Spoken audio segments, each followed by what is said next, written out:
So this piece is called 640 by 480. It's an interactive lighting installation that's composed of these pixels. So each one of these tiles is a magnetic physical pixel, and when I touch the surface of it, it changes color. It charges, it's rechargeable, has a lithium polymer battery inside, circuit board, all custom electronics and LED lighting. And it works in a few ways. It's a limited edition piece, it's sold at art festivals, but it's also a design work. I mean, it's made to create usable lighting. For conceptual side, going back to the kind of art context, it's really about representation and about the digital world. So, so much of the digital world that we've created is accessed through these screens, and the screen is created by small pixel elements, all the little lighting units. And each one of those is a kind of non-spatial thing. You can't really touch it, yet it's the fundamental representation for all of the digital world. But it's not really a human thing. It's not in our space. So we tried to take that element that's so important for representation and make it something you could sculpt more like a material, more like the human world and the things in it that our brains are evolved over millennia to interact with. So that's kind of the starting point.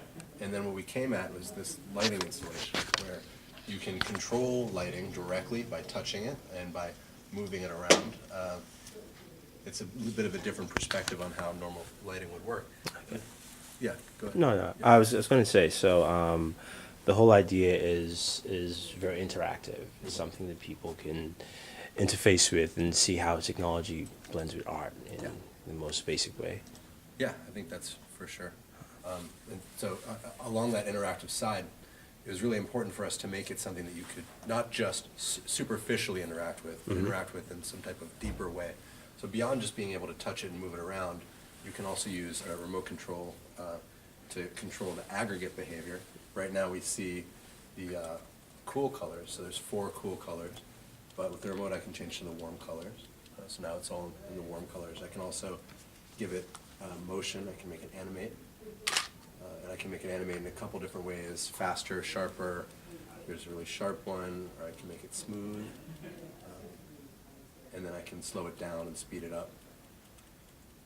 And the remote will also let you turn it off, you know, if you want to go to sleep or whatever. Okay. But the best part is that they can communicate with each other. Each one is an independent computer, microprocessor, microcontroller-based computer. Normally computers can speak to each other, you know, wirelessly, whatever. These can only speak to each other in one specific way, which is through your body.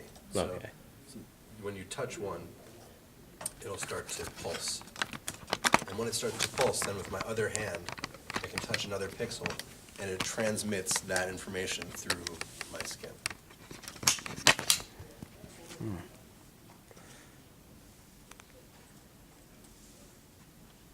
So right now, this pixel that's pulsing is sending out its color information as a digital signal across my skin, which is conductive, and then into the other pixels, which then read it and turn to that color.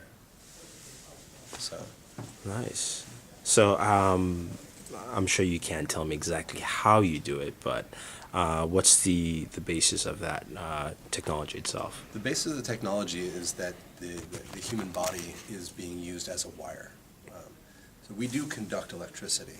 That's how a lot of our internal processes work, from our brain to our heart, and as well as reading, you know, galvanic skin response is something that's read by the resistance across the screen. It's used in the medical field and various other things, like for polygraph tests. But here we're exploiting those properties of the body as a data conduit. Okay. And the technology inside obviously is kind of tricky to make that work. It's something that's never really been done outside of a research lab before. Nice. So, like you said this product is a limited, a limited edition product. Do you have it available at any locations at this point? We have a gallery in New York, Johnson Trading Gallery, Okay. and a gallery in London, Riflemaker Contemporary Art Gallery. All right. So that's where it's available, and from us directly. Nice. It's very intuitive. Almost Star Trek-like, pretty much. Star Trek-like? Yeah. Oh, cool. I mean, it's you know, it's one of those things where, especially the fact that we think about technology nowadays, and we have tablets and cell phones and a lot of touchscreen use, and people are trying to find ways to expand that use, and the fact that you can conduct data through your body says, okay, you can transmit more information that way. And I don't know if you guys are looking at other uses for it, but for that technology and stuff. So it's something that, even though right now it's in artistic form and, it shows the expansion of it, it shows a lot of ways where this kind of technology can be used in so many avenues, teaching, in consumer electronics and things like that down the line. It's kind of, in a way, it's a different perspective on art production and technology production and design craft, in that, when you think about creating an artwork, a lot of the reason why you do that is to communicate some type of idea, or to express something. You don't normally think about that when you think about making technology, but technology is also the same thing. Yeah. When you create a television, it's creating a new medium. It's an incredibly powerful thing that you can then express out into the world. So here, with design, it's similar.